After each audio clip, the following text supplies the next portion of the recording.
I always hated my sister. She was selfish and a bully. Growing up, she kept screaming at my mom over everything. But my mom is a very sensitive and quiet person. She tried to avoid conflict at all costs. And when my sister screamed at her, she often just cried and took it. Of course, I didn't like that and tried to defend my mom. I said to my sister, "You are a terrible daughter. No one wants you in our family. You're nothing but a parasite." And she hated me for it. She often went into my room and stole my money or whatever she could find. But that wasn't all. I grew up rather insecure because I didn't have any friends. One day, I made myself a Facebook account and posted a picture on it. No one commented or liked it. But then my sister told her friends to write mean stuff under my photo, and I cried for hours. I guess you get the idea what kind of person she was. Anyway, at age 24, I was about to get married. But when I invited my mom to my wedding, she told me to invite my sister too. I said no. But she said, "Come on, you know she always had some mental issues, but it's not her fault." And stupid as I was, I sent her a wedding invitation. I didn't think she would show up, but she did. Now, getting married was a big deal, and I loved my boyfriend a lot. I was in a great mood until my sister came up to me. She said, "Hey sis, I can't believe you're getting married. Your husband actually seems okay." Oh yeah, my sister was back and trying to cause trouble. I said to myself, this is my wedding. This is my big day, and I won't let my sister ruin it. So I just ignored her. But after I got vowed, I heard my sister making more and more noise. It was obvious that she was drunk. And things escalated when my mother was giving her wedding toast. My drunk sister interrupted her and screamed, "Now let me tell you a real story about my little sister." After I got my first boyfriend at 16, she asked me if I thought she would ever find a boyfriend herself. Of course, I tried to be a good sister and told her the truth. I said, probably not. But hey, today she got married, and it really shows that everyone can find a partner. I had enough and screamed back, "So why can't you find someone?" People started laughing and my sister got so angry. She took her piece of cake, threw it at me, and screamed, "I could find a husband within seconds if I wanted to." The piece of cake missed me by a long shot, and then my uncle lifted her up and brought her outside. I said, "That's my sister. I hope we can still enjoy the wedding." Everything was good again. But then my sister came back into the wedding hall, snuck behind me, and pulled my wedding dress down. Luckily, I was wearing a bra, and my uncle kicked her out again. But the damage was done, and my mood was ruined. Well, at least until I started dancing with my husband. Suddenly, everything was good again, and at least I can tell a good wedding story now. I was the shy kid in school that all the girls made fun of. No question, I was a loser. But that changed when I got rich. Suddenly, hot girls couldn't wait to date me. Here is how it happened. I'm from a Caribbean island. My family's dirt poor, like most everyone else around here. They called me a crazy pirate because I was obsessed with hidden treasure, the kind that's found in sunken ships. But I'm not crazy. Some shipwrecks are gold mines, like the San Jose, a Spanish warship that was sunk 200 years ago and found in 2015. It was filled with treasure worth $17 billion US. Thing is, shipwreck treasure is buried deep. We're talking 50, 100 meters down, in pitch black waters that are freezing cold. So, how did I search for them? I used a small wooden boat with camera equipment and lights on a long line I lowered down into the sea. Sounds exciting? Not really. Fishing for sunk treasure is pretty boring. Only my dream of becoming rich kept me going. After 3 years, I had found 2 small shipwrecks around 70 meters down. I borrowed scuba equipment to search them, but all I found was a worthless old pistol too rusty even to sell for scrap metal. Meanwhile, at school, Pedro made my life hell. He was popular and dating Maya, the hottest girl in our school. She didn't even know I existed until Pedro tripped me and spit on me on the ground. Maya said, "That's not nice, Pedro. He's just a little boy." "Oh, he's a loser." I was furious and promised myself that one day I would steal Maya away from him. I just didn't expect it to happen so fast. I stumbled on a massive shipwreck 110 meters deep. Scuba diving that deep is dangerous. It's so much pressure it feels like an elephant is sitting on your chest. But I was desperate. The ship was ancient and in splinters, but soon I found a cannon. And then, a coin? I scraped off the buildup and gold shined from underneath. I got so excited I forgot about my oxygen levels. I kept digging until my tank was at 1%. Suddenly, I had trouble breathing. I became so dizzy that I can't remember how I got up. Thank God I survived. For 3 weeks, I skipped school and looted the wreck. All in all, I recovered 200 gold coins worth around $8 million US. I buried my treasure in a safe spot that no one could find. Then I sold a few coins for 400,000 US cash and bought myself a red Ferrari Portofino. Not bad for a 16-year-old. Everyone at school wanted a ride, including the girls. I took 2 of them for a trip before I parked the car and said, "Come on, lap girls." They eagerly came over, and then I had my first kiss with 2 girls at the same time. I was the alpha now, but that dirtbag Pedro couldn't accept it. "Oh, you inherited some money? Big whoop. Better watch your back, you show-off." He was mad, and I loved it. The same day, I messaged his girlfriend Maya on Instagram. She responded, "Oh, I love your new car. Red is my favorite color." I took her for a test drive up the coast when she said, "This Ferrari is so pretty." "Not as pretty as you."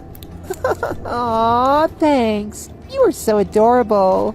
This was the same girl that 2 weeks before had called me a little boy and laughed at me. But now I had money and status. Nothing could stop me. I grabbed her hair and pulled her in for a kiss. Turns out girls love rich guys, even if they are as ugly as me. Then I told her, break up with Pedro. He's a loser. "Yeah, I know. I've been wanting to dump him for months, but what if he gets angry?" "Don't worry. Give me your phone." I texted Pedro from her number. "It's over between us. You are a loser, and I'm dating the boss now." Then I hired a bodyguard for the next week. A real thug that looked like he was made from a steel pipe. He followed me and Maya everywhere. When Pedro found us, he lunged at me, screaming like a madman. But my bodyguard threw Pedro to the ground in an arm lock. His face was pushed up against my shoe when I said, "You are a loser. Don't mess with me." I pulled Maya in for another kiss and felt like a freaking boss. Then on Insta, I posted me and Maya in the Ferrari with the caption, "Pedro, I stole your girl. Aren't you embarrassed she likes me better? Hang your head and cry, you sad loser." I also posted a video. "Maya, who's the better lover, me or Pedro?" "You, of course. You're my big man." Okay, maybe I got a little too cocky. Because one night I drove to my secret spot where the gold coins were buried. I needed more, but then I heard his terrible laugh. "So this is where you got the money from. Well, say goodbye to your precious stash." He pushed me away and took everything. How could I be so stupid? I had nothing left except my Ferrari, and I couldn't even afford fuel for it. So I went to Maya and asked, "Would you still date me if I lost all my money and became poor?" Of course. You are, funny and cute." Then I made out with her, but it was our last time. That night, I woke up to the smell of burning. Pedro had lit my Ferrari on fire, and the flames caught our house. Everything my family had worked for generations was lost in the flames. I wanted to take revenge and kill Pedro, but I had to take care of my sister first. We couldn't afford her medicine anymore, so we fled to the United States to start a new life. Of course, now I'm even more obsessed with becoming rich. Not to get famous or to get women, but so I can get back at Pedro for what he did to my family. There's nowhere to dive for sunken treasure here in Pittsburgh, and without a high school degree, I really have to hustle. 2 years ago, I started a plumbing company, working 15-hour days, and it's already making $5,000 a month in profit. Now, I just have to scale it up. Meanwhile, Pedro is a lot on Instagram these days, traveling the world and dating hot girls with my money. I swear to God that he won't enjoy his new life for very long. She even started a fight at the party. "Roll out of my way, you fat panda." "Huh? Says the girl with the shortest dress in the city. Are you that desperate for guys' attention?" Sophia spit on the girl and said, One more word, and my father will end your entire bloodline. And maybe she was telling the truth. Because we live in the Ukraine, which is a super corrupt country. If you're rich like Sophia, you can get away with anything by bribing the police. Even murder. Later, Sophia even told me her dad was a businessman with connections to Russia. She made it sound like he was some kind of mafia boss. And to be honest, I was kind of scared and didn't want to see her again.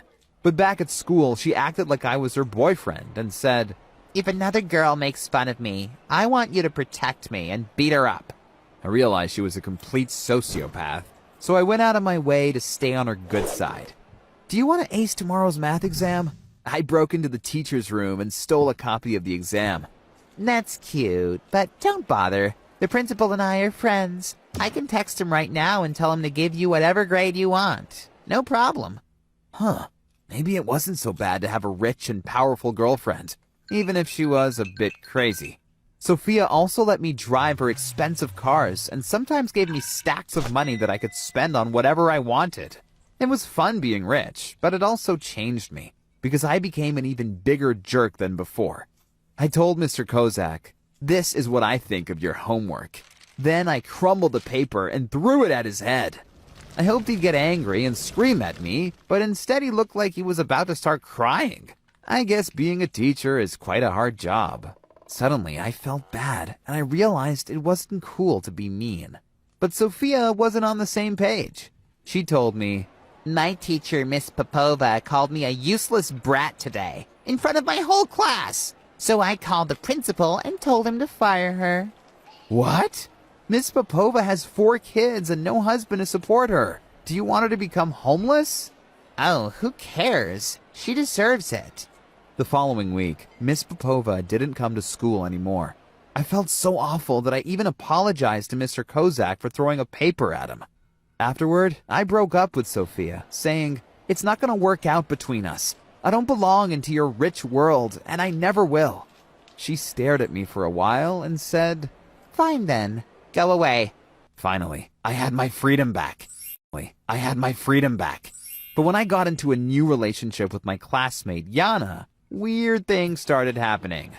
It's so unfair. Suddenly all my teachers give me D's on my exams. Now I'll never get into a good university.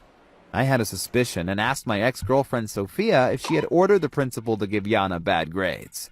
No, I would never do that. You know I'm a good girl. Okay. What can I do to make you stop hurting Yana? Tell me why you like her more than me. You think she's prettier? No, but she's a kind person, and you scare me.